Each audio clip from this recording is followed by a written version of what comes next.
এই ভিডিওটি দেখুন। এখানে একটি সোনার দোকানে একটি লোক যখন সোনা কিনতে আসে কিংবা কিছু কিনতে আসে ক্রেতা, দেখুন তার কিভাবে চুপচাপ বসেছিল লোকটি, দেখুন হঠাৎ করে তার হার্ট অ্যাটাক উঠে যায়। দেখুন কিভাবে হার্ট অ্যাটাক উঠে যায় এবং সে সম্পূর্ণভাবে জ্ঞান হারা হয়ে যায় এবং মাটিতে লুটিয়ে পড়তে থাকে। তারপর সেখানেই থাকা কয়েকজন স্টাফ বা লোকজনেরা দেখুন তাকে কিভাবে সাহায্য করলো। এরকম হঠাৎ হার্ট অ্যাটাক চলে আসছে মানুষের, বোঝা যাচ্ছে না কিভাবে হার্ট অ্যাটাক হয়ে যাচ্ছে হঠাৎ। দেখুন চুপচাপ লোকটি বসেছিল, সোনা দেখাশোনা করছিল, সোনা কিনতে এসছে হয়তো। দেখুন কিভাবে হার্ট অ্যাটাক হয়ে গেল এবং রীতিমতো সেখানে লোকজন তাকে বাঁচানোর চেষ্টা করছে দেখুন। তারপর দেখা যাচ্ছে মাটিতে শুইয়ে তার বুকে জোরে জোরে পাম্প করা হচ্ছে যাতে হার্টটি আবার ছেড়ে যায়। দেখুন জোরে জোরে পাম্প করা হচ্ছে।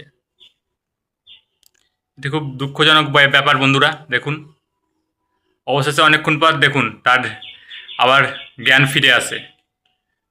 ওই লোকটি ছিল বলে আজকে এনার জীবন বেঁচে যায়। লোকটি পাম্প করলো এবং জীবন কিছুটা ফিরে আসে। দেখুন তারপর জল খাওয়াচ্ছে। আপনারা ভালো থাকবেন সকলে।